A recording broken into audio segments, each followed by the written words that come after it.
In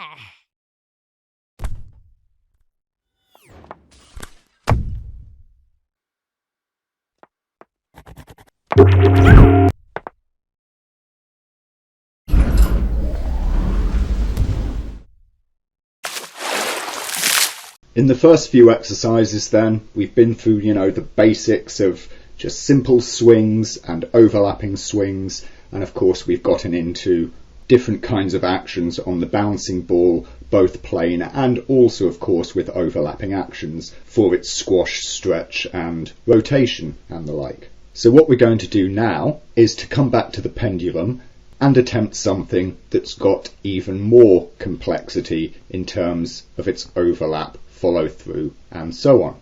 So we're back to the 3-bone pendulum, and what you can see we've got this time is the actual root item of the pendulum is flying about in space. You could perhaps think of this as something like an arm. So of course, this is a shoulder moving around as a character walks or jumps or, moves around. In this case, we're not going to be treating the pendulum as an active object like an arm. We're going to be treating it just as a passive swing. So maybe it's more like a chain attached to something or hanging off a piece of armour or a strap-on clothing, what have you. But what we're going to have again is this hierarchical flow of motion from the top down to the bottom. And of course, one of the motions that's going to be carrying over now won't just be the rotation of the top item. It's also, of course, going to be how the top item is being pulled around in space. And so we're going to have to account for inertia, sudden changes of direction, and how those motions propagate throughout the whole system. What we can do is we can attack this most simply in sort of a piece-by-piece fashion. So let's start out just with the top bone here. What we see is that there's an initial little roll like that, just an initial little sort of anticipatory shunt before it takes off. So what I'm going to do is, as this comes out to the sort of extreme point, which is just about there, you can see that's where it's at its most moved, I'm going to swing this back just ever so slightly. Of course, watch the position of this base ball. That helps us to see how much we need a swing to occur. Then it starts to shoot off over here, and so at this point where it reaches that sort of extreme, or at least just as it's coming into rest, it starts to slow down a bit there. So let's say around here-ish, I'm going to have swung this back that away as it gets pulled by, of course, the movement of the top part, you see. Then it scoots off again over here quite sharply and fast, and we see that it's just sort of slowing out around there. So I'm going to bring this at quite a strong angle now. So there we go, we get that motion in effect. It sort of hangs, dips down, and also of course comes, across to screen right here. So somewhere at the bottom part of this, I'm actually going to leave it for now because it carries on going right up until around this point. So around here I'll have it swung back. We'll work on that little dip in a minute. Then it comes shooting across again to an extreme in the left, somewhere over here. So I'll swing it back again. It's also quite a swift motion, so we put a larger swing on it. And then it comes scooting over to the right, coming into its slowdown around here. So let's swing it back again, quite a swift motion. So quite a big swing like that. So let's see what we've got so far.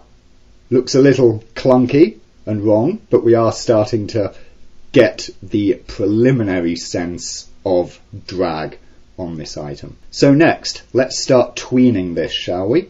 What we'll do is we'll see that of course it comes into a slowdown here, and at that point we're going to have it begin to swing back the other way already. So by this point we'll say that it's already swung to there, so that gives it that little sort of catch, and of course the follow through as this keeps on going, and it starts to pull across there quite swiftly.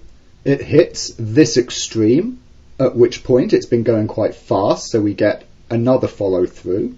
I'm going to say round about the same sort of timing, but with a greater spacing, so it's, you know, a faster switchback like that.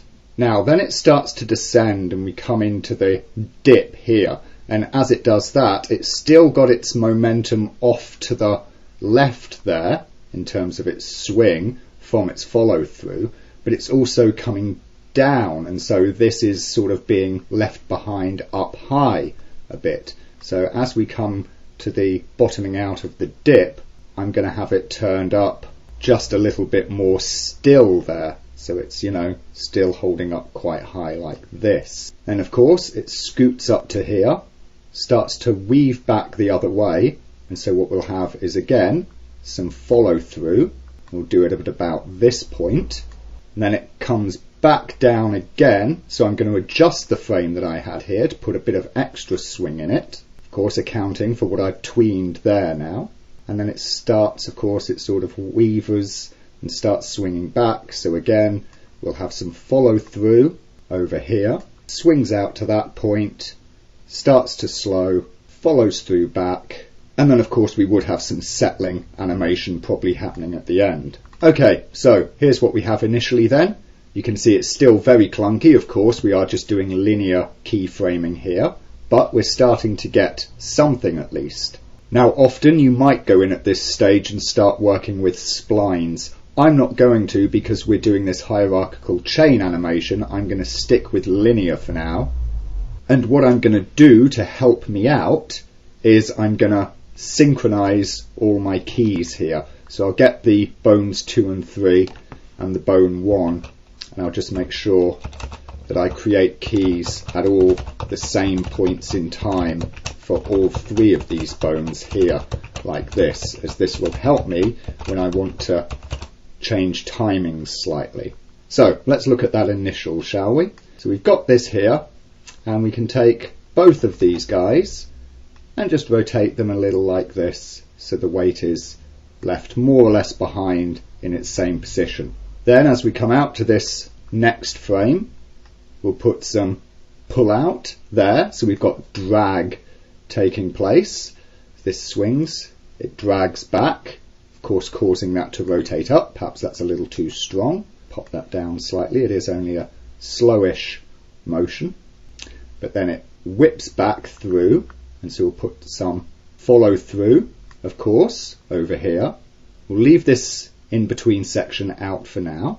We come to here, we've got more drag, but of course let's observe where it's been moving. It's been moving not just across but up, and so even though we're dragging hard to the side, we don't want it to be pulled up like this. It's pulling back, it's, you know, dragging back along this direction like that. We then have some follow through and counter swing, and so we'll pop it over like this. Notice what I do here. I don't swing these a huge amount because they've come from a very straight position, as it were. We then come into the dip. Now at this point we can roll them up, because of course you can imagine them sort of hovering for a minute whilst this drops down swiftly below them, sort of underlapping the action there. Once again, we'll come out to this point, it's raising up, and so that's helping to pull the chain a bit straighter, so our amount of curve here is reduced. It follows through again. We can just pop it over a little bit like that because it's coming from a reasonably straight point. And then here we see it starts to return down, and so we can bring that back up some more. And then you get this hard dodge under like that, at which point this will take quite a significant swing because that's quite a fast motion taking place there. Coming across to here again, dragging itself back, giving us this action here, and then of course back into its follow through and overswing there. So then when we play this back, this is what we have started to get by this stage in our animation. Still very clunky, but we can see how the action is indeed starting to evolve. Now there's a couple of points. This here, we see the rate at which he's scooting across, but that overswing is really very, very fast. And also, even though he's travelling good and quickly here, his slowdown is probably occurring a little bit earlier, so we need that swing to start happening slightly sooner. So I'm actually going to say all three of these guys, I'm just going to shift the timing there, bring that all the way back to 60. And so what we should see is it doesn't have such a click. Ah, that's more natural. And so this is largely what we're going to do, is start working on these timings, because as you can see, that already just in that movement there looks significantly better. So I think that this first follow through there is a little fast, and again it's not happening soon enough, that's starting to slow down earlier, so let's take that and bring it back to 30. That's looking okay. I might take that one just out to 46. And what we're doing here, of course, is the point at which we start it swinging is commensurate with how fast the top bone is moving, or rather how it's coming to a stop there. Whereas the out point of our timing, when we swing it back the other way, that is sort of revealing the weight of the ball on the end of this pendulum. So let's just have a look at those first couple of swings. Yep, not looking bad. Let's check it again. Yep, okay, that's looking good. Now the roll over here as it comes into the dip, I quite like that. I think that's looking pretty nice. But what we want, of course, is he starts to slow down in his right side movement. So what I think we should be seeing here is, of course, now the ball is just floating, you see, past this point. What we need it to do is swing out and follow through. And so I'm going to bring all of this like that. Okay, so we're overswung sooner. So he comes like that, and as he slows down at the dip point there, that allows the ball to swing past and catch back up. Probably needs to come a little later, let's say perhaps somewhere around here, and actually might need to begin swinging just that little bit earlier, in fact. So let's take both of those and just shift them back a few frames, see how that looks. Aha! Now that's looking more interesting, isn't it? So at this point then, that key is now wrong. So let's just delete that out to create ourselves a bit more space there. So he swings over, probably until about here. And then, of course, the weight of the ball is going to start swinging this back the other way. And so it has done that somewhat by this point. But notice now it's sort of swinging counter to the way that this is moving. So we have this overswing and lap down there, so I think this frame there might actually come in sooner at 104, and it begin to swing back probably by about here somewhere, so quite swiftly. There we go. But now, of course, the top item darting to the side sort of puts a little clink into the motion, and it starts to whip back out again. Let's just see how that plays, shall we? Boing. Ah, okay, that's interesting. So here we have an interesting sort of double overlap, underlap kind of action taking place. So what we really need to see is this whipping up by about this point here, but actually having it swing back possibly a little stronger at this point there. And I'm going to delete that keyframe. There we go, so now we get the double bounce in the swing. And it's pulling off again, and that last section looks reasonably decent, although it's hanging too much by there, so let's just delete that out. So it started to swing back that little bit sooner. That's a good point for it to have fully counter swung, I think. And then once again it's slowing down by about here-ish, so let's bring that back somewhere there, and there we go.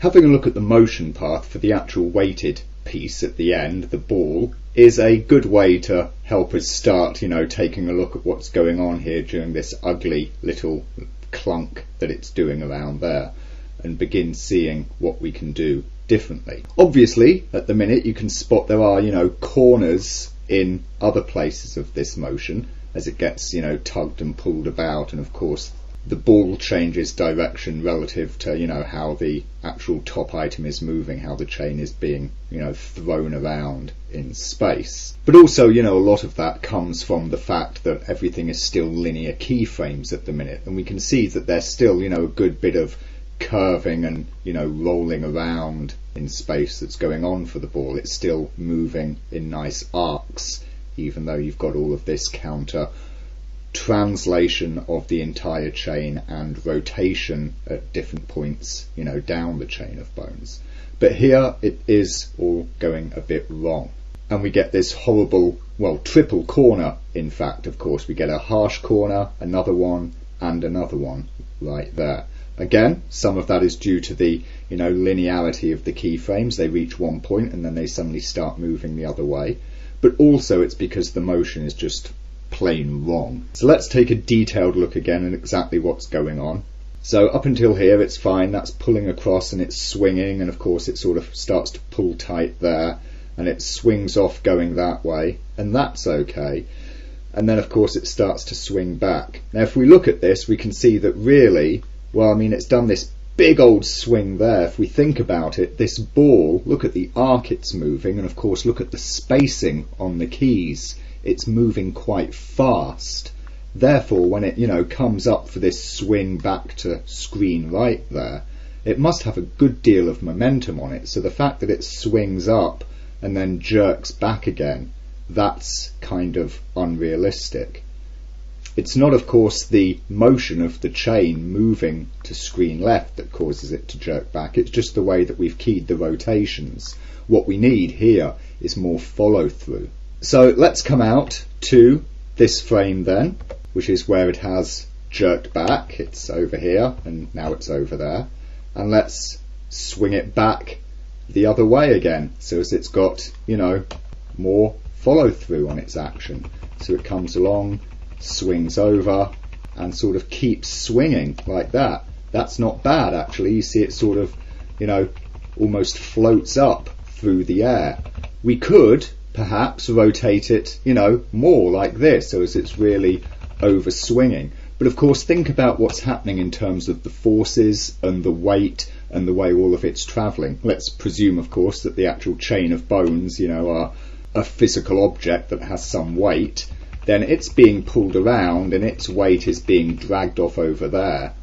But of course the ball, having already been thrown off in that direction, sort of starts to float a little bit. You know, it's being zoomed up off to the side and into the air, and you can say, okay, well, the chain is moving towards screen left, surely it should sort of pull straight as the ball sort of, you know, puts its weight and resists against the chain, because the ball is trying to move right but the chain is moving left. Well, sure, but of course think about which way the forces act and cancel out. You can see, of course, the, you know, chain, the top bone there, it's moving up and to the left here. The ball is moving up and to the right there, and so you've sort of got this almost straight flat line across between them. And so indeed, having the ball swing up like this and just drift over almost weightless as, of course, the chain moves across. The chain is solid, of course, so these links are snagging together and causing the ball to be pulled, but it does allow it to sort of take a little float motion just through this bit here. Then, of course, the chain begins falling, but the ball is also falling. Let's presume, you know, gravity here. Obviously, the entirety of this swing relies on there being some gravity. So, you know, we can say that the entire system is falling through space pretty much as one. It's only when it reaches here-ish and the chain starts to snag and slow down, that's, of course, when the ball's gravity, or its, you know, downward momentum, is allowed to swing free, and that's when it goes over like that. And so it's just this one simple change that, as we can see, smooths the whole thing out there quite noticeably. And of course, if we look at the ball and the motion path that we get as a result of that, there is our very nice arc. So if we play it all back at this point, then we should see something that's looking an awful lot better, and it certainly is doing.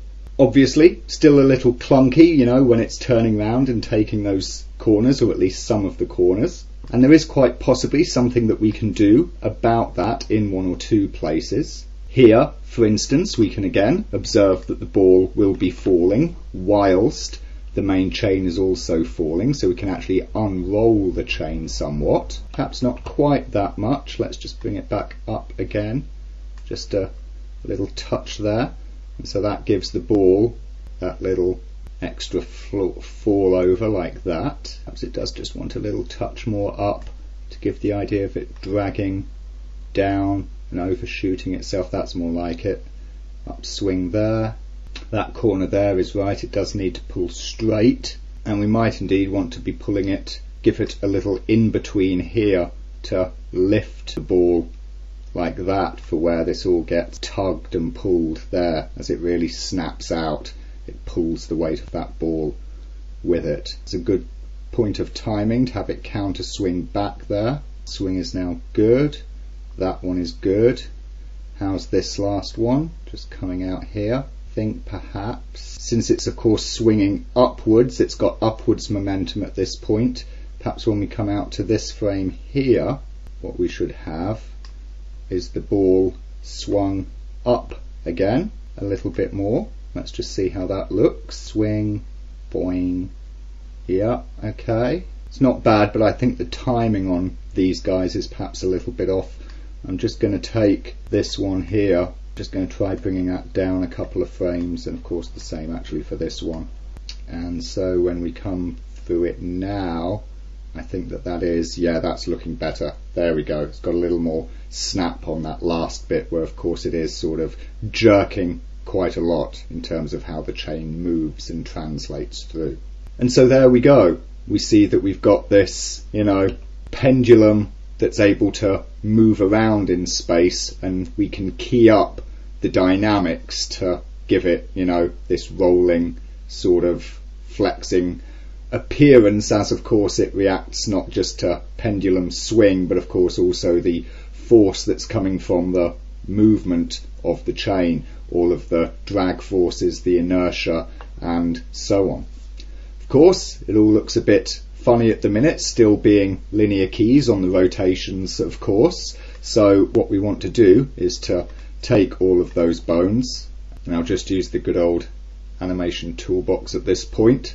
We'll make sure we're choosing TCB and just hit set curve. If we now look, of course, at the motion path for the pendulum weight or the ball, now we see, of course, that after those, you know, rotations on the bones have been turned into TCB splines, now we're seeing nice smooth arcs. And what we also see, of course, is the way that the spacing between these frames works out quite nicely. So we can see, of course, here it's, you know, frame here, here, here, here, it's moving quite fast, but as it comes up to this rollover, they get tighter and tighter and tighter as it slows down. Consequently, if we see this all now playing like that, look at that, that's much nicer, much prettier.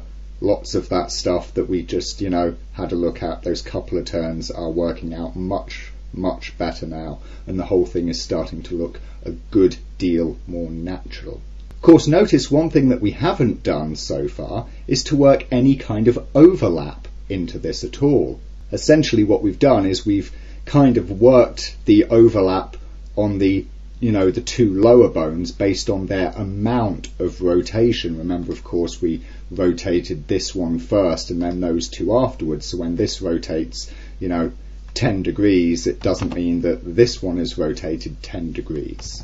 So to some extent we have got in here something of, you know, the Lango's style offset method, where what we've actually got is, rather than a timing offset between, you know, the different points in the hierarchy, we've got a slight posing offset on keyframes, and that posing offset, of course, causes there to be a timing offset because they reach different poses at different points in time, or rather they have different poses at the same key points in time.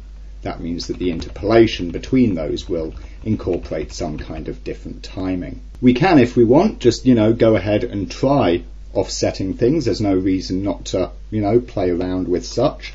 So let's say we take, bones 2 and 3 there, and let's just shove them across by, let's say, 1, 2 frames. Take bone 3, take all of those keyframes and shove them across by another 1, 2 frames. We can take a look at that, see how it is. If we are wanting some additional timing offset there, we can see that it still looks, pretty good, although you might want to change the odd key position here and there, just to, of course, make up for the fact that we've now got a slightly different offset in our poses and times. The only place where I can see where that might happen is just on this last turnover right there, but maybe not. It's hard to say. What you might find, in fact, is that rather than the 2 frame offset that we gave those bones, a little 1 frame offset might be more appropriate. So we'll grab each of those things, all of their keyframes, and jump them back 1. So now they're only offset 1 frame in time from one another, and we can see that we've still got lovely little motion now taking place there.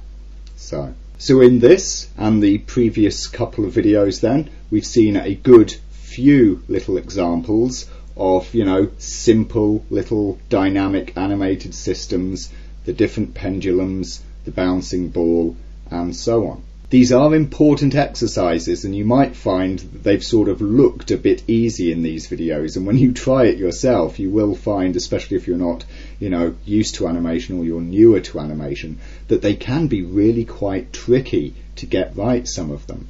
I do encourage you to practice and re-practice them with different motions. Try different chains. Here we've got a 3 chain, try 4 or 5, see what, works out differently. But any which way you do it, these animations, whilst they might seem quite simple and a little boring to have to do over and over, by practicing them until you really can get them looking great, really looking smooth and natural, will set you in great stead for many of the animation exercises yet to come.